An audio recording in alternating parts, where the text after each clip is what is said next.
Brought to you by the Every Dollar app. Start budgeting for free today. So my parents bought their first home in 1963 for $12,230. Ooh.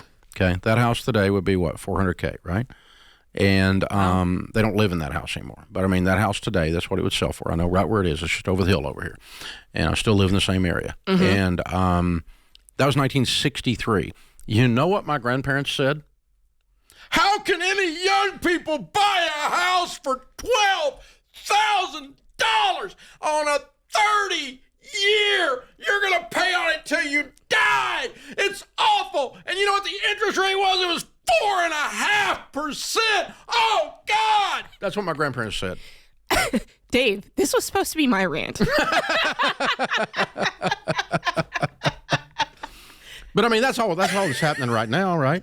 That's right. I mean, and so I'm looking at these prices, and I'm like my grandparents, right? I'm like, God, this is ridiculous. How can any of these young people buy a house? Bless your heart. And the young people are looking at it, and of course, social media gives you an inordinate ability to bitch and whine.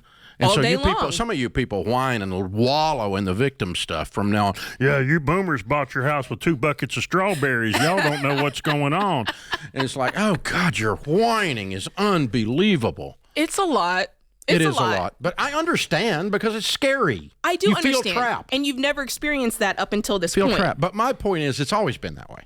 Exactly. It's always been that way, and it just depends on when it hits you. Wages to house prices are worse than they've been since 1980.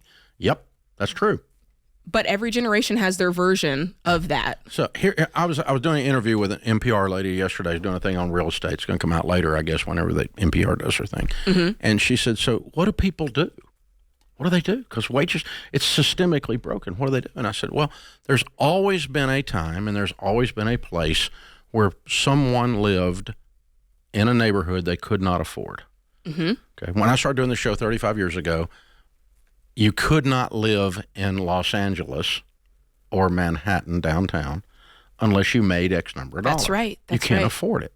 Well, it's not fair. I don't care. It just it is what it is. It's not a fair. The fair is where the tilt-a-whirl and the cotton candy is. There's not a fair, okay? It's a math thing. Yeah. And so you can't afford to live in Los Angeles today or San Diego today, or certainly in San Jose or San Francisco but Dave, today, some people if you feel make like they $50,000 a year. Some people feel like they can't live in whatever the suburb is of their normal-sized city, like in just a normal... Well, that might be true, but they might be outside the suburb then. Because every city, mm-hmm. Unless it's contiguous to another city or contiguous to a mountain or water, has what we call in urban growth ring theory. You drop a pebble in the center of the city, mm-hmm. and every ring that goes out gets cheaper. Unless it bumps into a view of water or a view on a mountain. Or something else that drives the price artificially. Sure. Okay. But generally speaking, you drop a pebble in downtown Nashville, Tennessee. You know, you go 30 miles out, you got one price point. You go 100 miles out, you got a completely different price point. And that's true around America.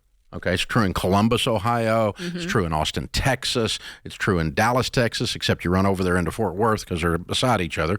But other than that, you're going to get a ring going out of that area. Mm-hmm. And the further, years ago, 25 years ago, when I started going to Dallas, 30 years ago, I started going to Dallas, McKinney was an exit.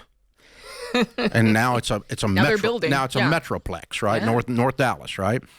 North Dallas. And so, but it's the same thing here with Spring Hill. It exactly. used to be nothing. Spring Hill was a wide spot in the road, and now it's a legitimate bedroom community. And you should have bought there 20 years ago. No, you should have bought there 40 years ago. Right. No, you should have bought there 20 months ago, because it's always gone up everywhere. Now, here's the truth. The truth is, it is very hard to buy a house right now, and it shook some people up. And I am sympathetic to that. I'm not sympathetic to victimhood. Right. And you're whining about it, but I'm sympathetic to the fear. I agree with that. And the sense of being stuck. And that was the intent of my post. The intent was to say, listen, you're right. It's not the same. And like John Deloney would say, you have to grieve that.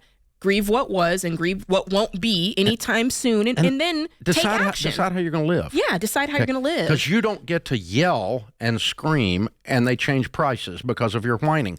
Never once has a real estate price been changed because of people's whining. And that's what people are saying. Well, what do you want us to do, Jay? Just sit back and accept it? And I'm like... No, what I want you to do is quit yelling at the wind and adjust your sails. That's good. Don't yelling at the wind doesn't do anything. Adjust your sails.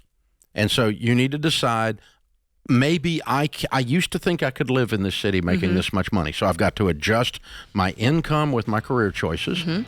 And by the way, that may be very uncomfortable. Or I've got to leave this area. Another uncomfortable thing. I can't afford to live in San Francisco. Yes. I can't afford to live in whatever.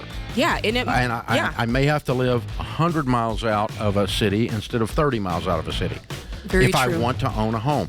But your income has to go up in order to buy more expensive things. It's a math thing. You don't get to whine about that and fix it. There's not a systemic thing that's broken. It's a broken brain. Adjust your sails. The wind moved. Create your free every dollar budget today, the simplest way to budget for your life.